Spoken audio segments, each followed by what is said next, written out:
छठ समाप्त हो गया, दिवाली समाप्त हो गया, पूरा 10 दिन आप आराम से सेलिब्रेशन में लगे हुए थे। काफ़ी सारे लोग सेलिब्रेशन में लगे हुए थे और कुछ लोग पढ़ाई में लगे हुए थे। कुछ लोग इसलिए बोल रहा हूँ क्योंकि मैंने पटना में देखा, खास करके मेरे हॉस्टल में भी देखा है मैंने, 2 छात्र रह गए हैं, बाकी सारे छात्र चले गए हैं।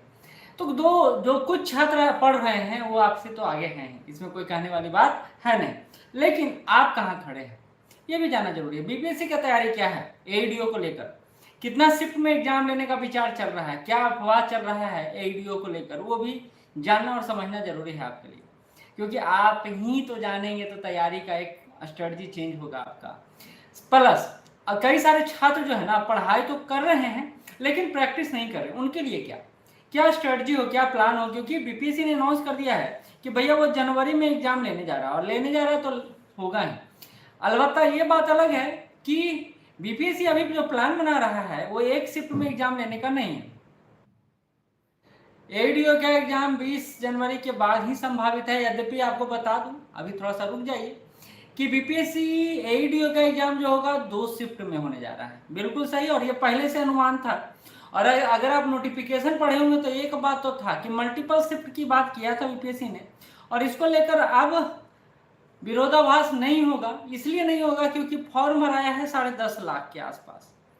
कई लोग बोल रहे हैं कि नहीं, फॉर्म तो 9.70 भराया है, तो वो आप नोटिफिकेशन शायद जो पढ़ रहे होंगे उनको पता होगा कि वो जो डेट था उसके एक दिन पहले तक का था। उस डेट के बाद एक दिन पूरा, यानी 24 नहीं, लगभग 30 प्लस घंटे उसके बाद भी फॉर्म भराया है, तो आपका फॉर्म भरा गया लगभग 10.5 लाख। तो 10.5 लाख कंपटीशन 935 सीट के लिए काफी टफ कंपटीशन है, तो इसको हल्के में नहीं लिया जा सकता है। कुछ लोग इसको बहुत हल्का मान के चल रहे हैं कि भैया 90% एकदम लाइएगा तब ये एईडीओ निकलेगा, तो यार लेवल समझ लीजिए, ये बीपीएससी है, ऊपर से निगेटिव मार्किंग है। कई लोग बोले कि सर क्या 180 नंबर लाना पड़ेगा, क्या 175 नंबर लाना पड़ेगा, तो देखिए निगेटिव मार्किंग में इतना ज़्यादा नहीं जाता है, इतना ज़्यादा कट ऑफ नहीं जाता है। निगेटिव मार्किंग है तो निगेटिव मार्किंग में हमेशा कट ऑफ कम जाता है। तो आप ये मान के चलिए कि अगर आप 150 के आसपास मान के चल रहे हैं तो आप सेफ जोन में रह सकते हैं। तब भी ये बहुत तात्कालिक होगा बताना, क्योंकि अभी आपके सामने क्वेश्चन नहीं आया है। यही बात 71 बीपीएससी में बोला जा सकता था। बहुत सारे बोल रहे थे कि 91 आएगा, उसमें से मैं भी शामिल था, लेकिन क्वेश्चन जो पैटर्न आया उसको देखने के बाद लग रहा है कि 85 के आसपास आएगा। तो ऐसा नहीं है कि एकदम मतलब मैथ रीजनिंग है तो सब सही है मार देंगे, और ऐसा होता तो यूपीएससी में कटअप हमेशा हाई जाता, लो नहीं जाता। तो आपको ज्ञात होगा या नहीं होगा, यूपीएससी में कटअप लोएस्ट गया है पिछले 2-3 साल में। उसके पहले 108 जाता था, 175-76 तक आ गया है यूपीएससी का कटअप। तो ऐसा नहीं होता है। अलग बात है कि वहां सीसेट सिर्फ पास करने योग्य रहा है, लेकिन यहाँ तो आपका आप देख रहे हैं कि क्या स्थिति बन रहा है। तो स्थितियों के साथ आपको तैयार रहना चाहिए। मेरे अनुसार 150 के आसपास स्कोर आपको ध्यान में रखकर चलना चाहिए। दूसरी बात जो अपडेट है एईडीओ को लेकर वो यही है कि आपका जनवरी लास्ट तक क्या है एईडीओ का एग्जाम होने वाला है। 2 शिफ्ट में एग्जाम होने वाला है। अब 2 शिफ्ट में जो एग्जाम होगा, 2 दिन एग्जाम होगा और 4 से 6 शिफ्ट में एग्जाम होने का प्लान बनाया जा रहा है। फिर से सुन लीजिए, आपका जो एग्जाम होने वाला है वो 2 दिन एग्जाम होने वाला है और 4 या 6 शिफ्ट में, यानी पहला दिन 2 शिफ्ट या 3 शिफ्ट हो सकता है, दूसरे दिन 2 या 3 शिफ्ट हो सकता है। इस प्लान पर बीपीएससी काम कर रहा है, पहला बात समझ लीजिए। तो आपका जो शिफ्ट होगा और नंबर ऑफ शिफ्ट ज्यादा होगा, और नंबर ऑफ शिफ्ट ज्यादा होने का मतलब है कि आपका नॉर्मलाइजेशन होना लाजमी है। तो इसलिए आपको ज्यादा प्रैक्टिस पर काम करना होगा। श्योर सक्सेस टीम अभी छठ दिवाली में खास करके मेरे द्वारा एईडीओ के क्वेश्चन पर काम कर रहे थे हम लोग, क्योंकि 71 के तर्ज पर क्वेश्चन हमको लेके चलना है। मैथ हो, रीजनिंग हो, इसको सीसेट लेवल पर लेके चलना है आपको। जो यूपीएससी सीसेट लेवल होता है कमोबेश उसी के इर्द गिर्द आपको रखना है। और तीसरा इंपॉर्टेंट बात, प्रैक्टिस बहुत जरूरी है।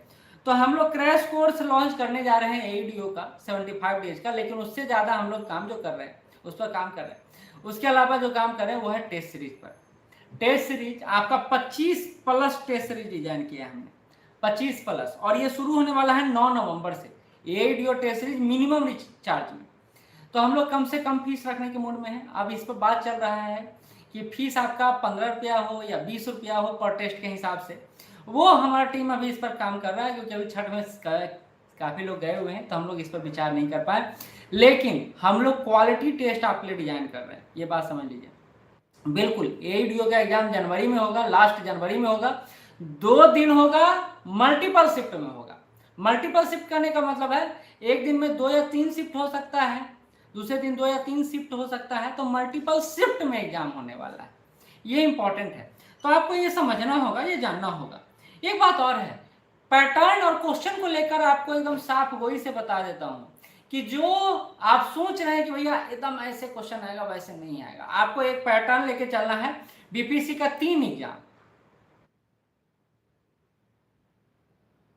सिलेबस देखिए, एक चीज बता दूं, टेस्ट सीरीज 2 हिसाब से तैयार किया जाता है, जो अभी यूनिवर्सिटी जिनने कमेंट किया। कुछ लोग पढ़े रहते हैं, उनके लिए टेस्ट सीरीज, और जो नहीं पढ़े रहते हैं उनके लिए क्लास। तो मैंने आपको बोला कि मैं क्लास कंटिन्यू करवा रहा हूँ।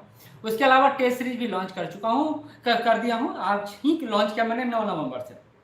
तो जो पढ़ चुके हैं उनके टेस्ट सीरीज, जो नहीं पढ़े वो हमारे साथ चले, उनका क्लास टेस्ट सीरीज तो अलग से चलेगा ही, इसके अलावा ये टेस्ट सीरीज भी उनको मिल जाएगा। तो एक ही क्लास को ज्वाइन करने के बाद आपको टेस्ट, मल्टीपल टेस्ट आपको मिल जाएगा, ये एक अच्छा बात है। ठीक है, तो आप यहाँ पैटर्न आपका क्या होगा, तो आपको 3 एग्जाम को देखना होगा बीपीएससी का, जो जिसके पैटर्न के आधार पर आप अपना एक पैटर्न बना सकते हैं। वो है बीपीएससी डीएसओ का एग्जाम, बीपीएससी एएसओ का एग्जाम और 71st बीपीएससी का एग्जाम। ये तीनों एग्जाम का पैटर्न अगर आप एनालिसिस कीजिएगा ना, तब आपको एक ट्रेंड पता चलेगा और उसी ट्रेंड को आपको फॉलो करना है। अभी तक बीपीएससी कमो बेस मैथ और रीजनिंग क्वेश्चन आसान ही दे रहा है, लेकिन AEDO को लेकर यह प्लान हो सकता है कि मैथ रीजनिंग पर वार किया जाए जबरदस्त तरीके से। अब आप ये भी समझ रहे हैं कि कंपटीशन कितना ज़्यादा है। 935 सीट है, 10.5 लाख फॉर्म भराया है, 1125 लड़के एक सीट के लिए फाइट कर रहे हैं, और सिर्फ पीटी एग्जाम है। बड़ी बात ये है, क्या है, सिर्फ पीटी एग्जाम है। तो पीटी एग्जाम होने के कारण काफ़ी लोग इस पर प्रयास कर रहे हैं कि भैया एक ही बार में एग्जाम लेके चला जाए। पावरफुल पोस्ट है, बड़ी बात तो यह है कि पावरफुल पोस्ट है, इतना पावरफुल है कि आप इसमें लेवल 7 का पावर देख सकते हैं, मतलब फील्ड में बेताज बादशाह हैं आप। तो खास करके जो आपको 10 पंचायत मिलने वाला है उसमें, ठीक है। तो हम लोग भी इसी बात को ध्यान में रखते हुए अपना क्लास मैनेज करने वाले हैं, क्लास शुरू करने वाले हैं और टेस्ट सीरीज शुरू करने वाले हैं। आपका क्लास 2 या 3 तारीख से हम लोग शुरू करने वाले हैं, वहीं टेस्ट सीरीज आपका 9 नवंबर से शुरू होने वाला है। नहीं, लैंग्वेज पेपर में नेगेटिव मार्किंग नहीं है, लैंग्वेज पेपर में नेगेटिव मार्किंग नहीं है। आपका जीएस पेपर 1 जो है, और जो आपका मैथ रीजनिंग का जीएस पेपर 2 है, पेपर 1 जो जीएस का है, पेपर 2 जो मैथ रीजनिंग का है, उसमें नेगेटिव मार्किंग रहेगा। ये बात समझ के चलिए। काफ़ी कन्फ्यूजन है, लेकिन इस कन्फ्यूजन को बीपीएससी ने भी दूर करने का प्रयास नहीं किया है, लेकिन मैं इसको लेकर आश्वस्त हूँ। नहीं, इंग्लिश में और हिंदी में नेगेटिव मार्किंग नहीं होगा। आपको 30 नंबर लाना है, 21 हिंदी में लाना है, 9 इंग्लिश में लाना है, ठीक है। तो ये आपका एक पैटर्न है जिसको आपको फॉलो करना है, जिसमें GS paper 100 number, math reasoning 100 number, language paper 100 number, लेकिन लैंग्वेज जो है क्वालिफाइंग है, और ये सिर्फ पास करना है आपको, नेगेटिव मार्किंग नहीं है। बाकी दोनों में नेगेटिव मार्किंग है। हालांकि इसको लेकर काफ़ी लोग काफ़ी सारी बातें कर रहे हैं, लेकिन मैं आपको आश्वस्त करा दूं कि ये मैं जो बोल रहा हूँ, जैसे डीएसओ में मैंने बोला था नेगेटिव मार्किंग नहीं रहेगा, कई सारे आलोचना किए थे, लेकिन लास्टली बीपीएससी ने नोटिस देके अनाउंस किया इस बात को। तो कई सारी बातें होती हैं जो मतलब दिख रहा है कि ऐसा होगा, लेकिन जब तक वो स्पष्ट नहीं हो जाता पता नहीं चलता। तो मैं आपको आश्वस्त इसलिए कर रहा हूँ, ठीक है। ऐसा नहीं है कि मैं हवा में तीर चला रहा हूँ। सर नोटिफिकेशन में तो कहाँ लिखा है, तो नोटिफिकेशन में ये भी नहीं लिखा है 1/3 होगा। आप पेपर 1 पेपर 2 को छोड़ दीजिए, तो पेपर 3 को लेकर एकदम साइड बॉक्स में लिखा हुआ है कि ये उत्तीर्ण करने होगा। तो उत्तीर्ण करना होगा, और इस उत्तीर्ण में आपको पास करना है, 30 नंबर लाना है। देखिए मैं आपको यही बताऊंगा कि 150 के आसपास अपने आप को रखिए, 150 के आसपास, खास करके जनरल कैटेगरी की बात कर रहा हूँ, वो कट ऑफ ठीक है। कई सारे लोग बोल रहे हैं 90%, कई बोल रहे हैं 95%, तो उनको एक्सपीरियंस नहीं है।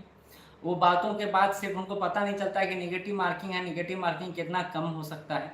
मैं 150 भी ज़्यादा ही बोल रहा हूँ, जिस तरह का पैटर्न है। हो सकता है आपका 140, 135 ऐसे भी हो सकता है, कोई बड़ी बात नहीं है जनरल के। लेकिन 150 के आसपास अपने आप को लेकर चलिए, सेफ जोन में रहिएगा, अच्छा रहेगा। ठीक है, तो आप सबको बता दूं,